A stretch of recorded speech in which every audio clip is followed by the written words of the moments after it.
Hi, everyone. My guest today is Elan Sudberg, and he is the CEO of the biggest little lab in natural product industry, Alkemist Lab. And I think I told you a little bit before, Elan, one thing that I like to do is try to badly explain your business from the start, and then we'll see how we're doing. That's good.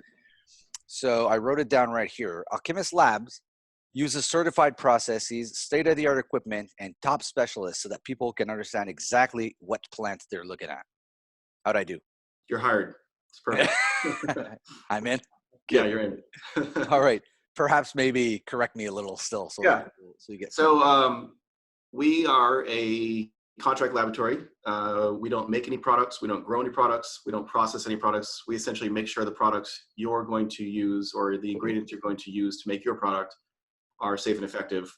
One of the funny things about what you said is that we actually use technology that's as old as it gets, basic light microscopy, so looking at samples on a microscope, and then thin layer chromatography, which is one of the older chemistry techniques in the books of chemistry, goes back 100 years, as well as newer versions of that. So it's a new lab with new versions of old technology used to identify plants that are going into products in the dietary supplement industry.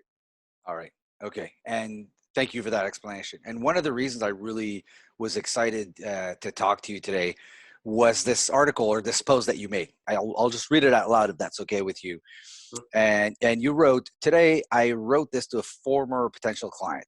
The Alkemist mission is to provide the Alkemist Lab level of quality to people who strive for excellence. It is clear you strive for price first and make up excuses to excuse the lack of excellence, and for that reason, you don't qualify to be my client."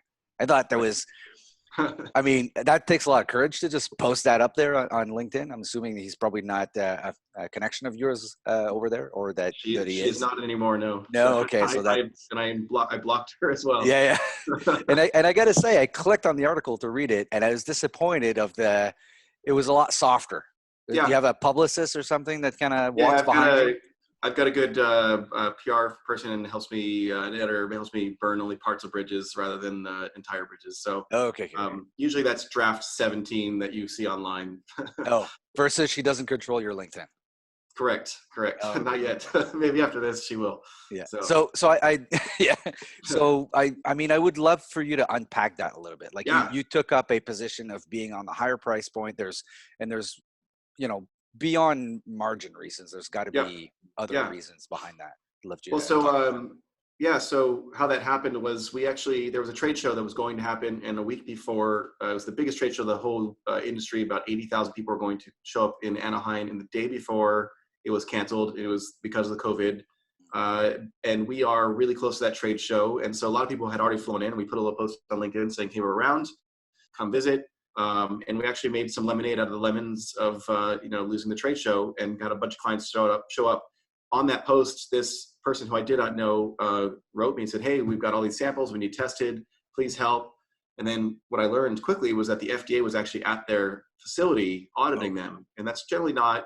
If the FDA shows up unannounced, it's generally a bad thing. Mm-hmm. So I wanted to help them out, and I gave them a rock bottom price. Which I felt probably goes against what I usually do. I don't sell on price. Our value propositions are quality first, turnaround time second, and then price third. If you look. And why did you feel compelled to lower the price? Just because you felt for her? Probably because I felt for her. I felt that she was in a bind, and I just wanted to help her out. And she had, a bunch of herbs that I could test, and it'd be very easy for us to do it. And I gave her a price that would be for someone who sends in, the same amount she's going to send in this once every day. A mistake on a sales stance probably. So she then she took the bait, and she reached out, and I had her in touch with my sales staff and working with her. And then she stopped talking to them and wrote me and said, "Hey, we use this other lab, and they do what you do, but for maybe half of the price." And I said, "Why?" And I knew where this is going. It turns out that the lab she was using is a lab that's in our industry, very well known for dry labbing, which is something that you essentially don't test, but you produce results.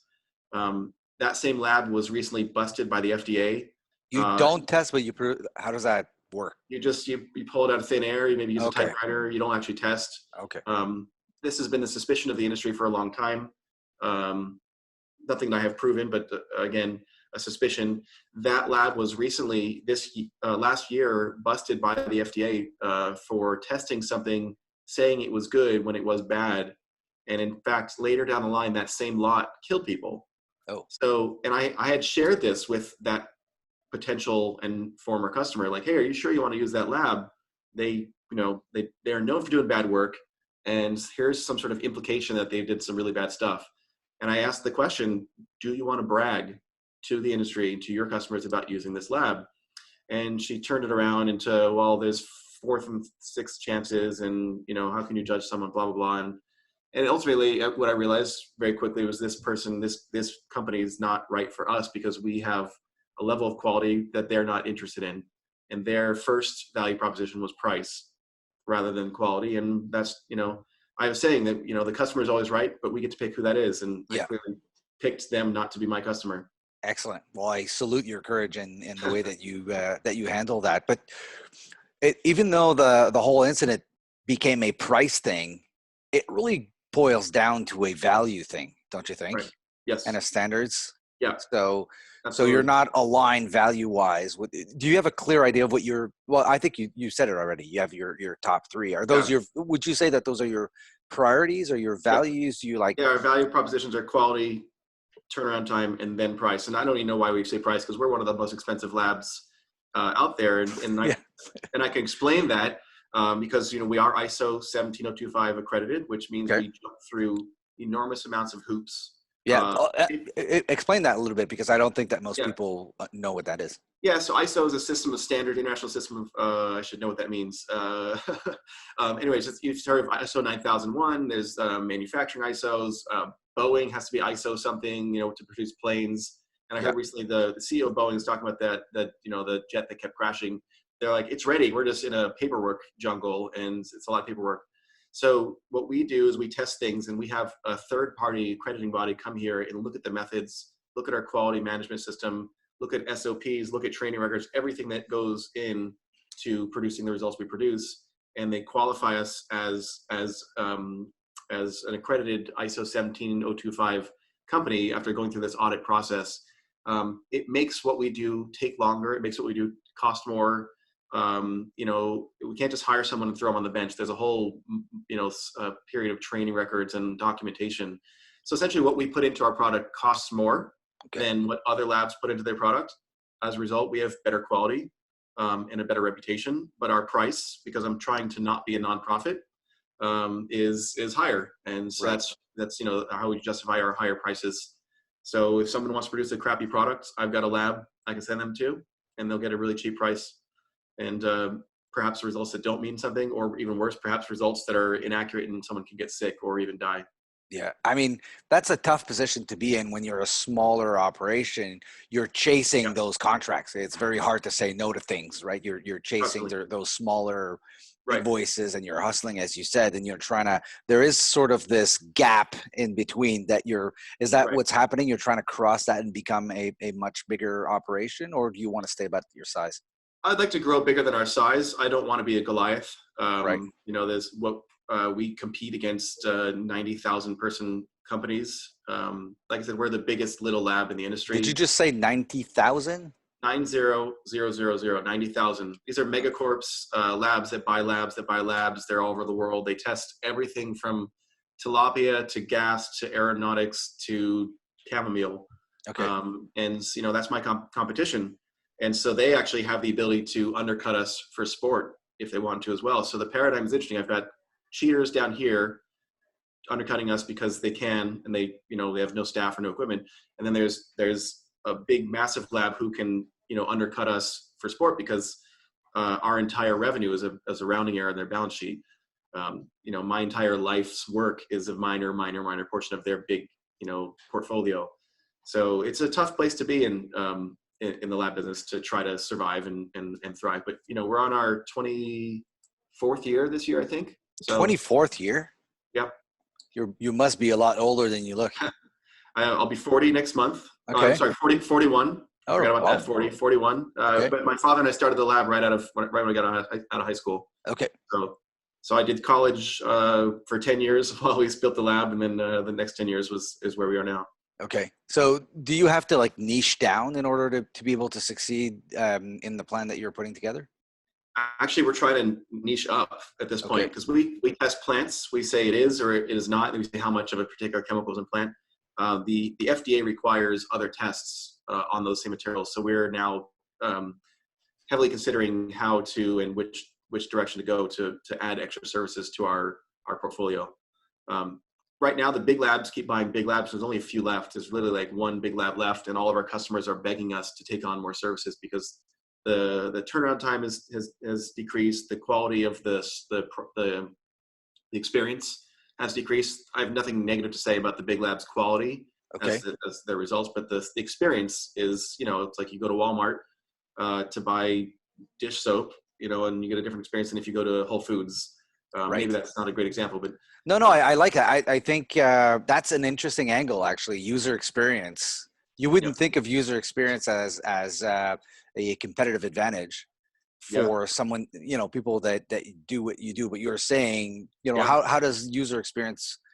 How is yeah. it So different between you guys and the bigger Yeah, competitors? so I'll give you an example. The dietary supplement industry is a strange one. It's made up of hippies who hang out in the fields and grow herbs and have products, and it's made up of private equity and hedge fund companies who own former hippies companies. And so you have to start with an ingredient. You have to buy that ingredient. There's only a few companies in our industry that grow the ingredient, dry the ingredient, process it, encapsulate it, bottle it, sell it.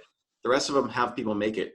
So there's maybe 5 or 6 companies in the chain of custody of a dietary supplement. So by the time you take a capsule or even a tea bag, it's passed through several companies. So we are essentially the middlemen in quality, making sure you bought the right stuff. Now you could ask for a sample, and the good people will send you the sample, and the bad people will send you a different sample. And then what they send you in the mail or in the post could be 6 tons of green powder. You got to qualify that again. So the customer experience is important because when we fail something, it's got to go back to the previous vendor, and sometimes for the previous all the way back to maybe even the farmer. Sometimes those are out of different countries, different time Right. zones, different languages. The communication is really important to be able to defend our results. And that user experience is critical for our customers to have the access to our chemists, to the lab owners and CEOs and CSOs and the salespeople, and have to have really fast responsiveness to their questions. Because when they say, "Hey, Jeff, I rejected your material," that's $100,000 on the line. Yeah. Jeff's going to be pissed. Jeff's going to ask questions. Jeff's going to test it with a different lab, get different results that he likes. Have to go back and forth. So if your lab is too big, tripping over itself because they're so worried about buying all the other labs, your user experience is going to decrease, and you won't be able to get the service that you need to make that final product. Yeah, it's got to be really tempting because sometimes people just are looking for a lab that's going to tell them what they want to hear, right? Absolutely, absolutely. What's interesting is the dietary supplement industry. You can make a product. You can send me your chamomile, for example. I can fail it, and I can fail just because it's not chamomile. I can fail it because I found bad stuff in it. You can then send that same material to another lab, get more pleasing results, and use the product. Now, Right. in California, with cannabis, recreational cannabis, the material has to actually go to a lab. You can't have a lab by yourself. You can't test it yourself. It has to go to a separate lab. The lab sends the data to the Bureau of Cannabis Control, which is a government body to review the data, which then allows the vendor to release the material. So Okay. once that material is tested and reported, it can't be retested and Right. reported with a You better can't get a reaction. second opinion. It's over. Right. There's no second opinions in cannabis, but chamomile, St. John's wort, echinacea, there are. Okay. Um, so, we deal with cheating labs. We deal with big labs who want to undercut us. And then we, like you opened this up, we deal with customers who don't care about quality. They want to sell the product. They want a passing result, and that's all they're looking to buy. Okay. So everything I'm hearing is just the power of of having conviction as far as what your values are and then sticking to it. So, Yes. congratulations on that. Thank Thank you. you. That's about our time. And thank you so much for taking me down this fascinating industry I knew My pleasure. nothing about. So I just as a departure, because you look like an interesting guy. Is there a book that I should be reading right now or a podcast I should be listening to? Oh boy, I wish I had an answer to that. I am not a reader. No? Here's the book. That's Not My Dragon. That's the book I read my kids last night. So Hi. Yeah, you um, know what? those are the books I'm reading these days. That and 6,000 emails a day. So Okay. Oh, I pity you then. Okay, it's fine. All right. Well, thank you so much for your time, Elan. it's my pleasure. All right. Take care. Bye.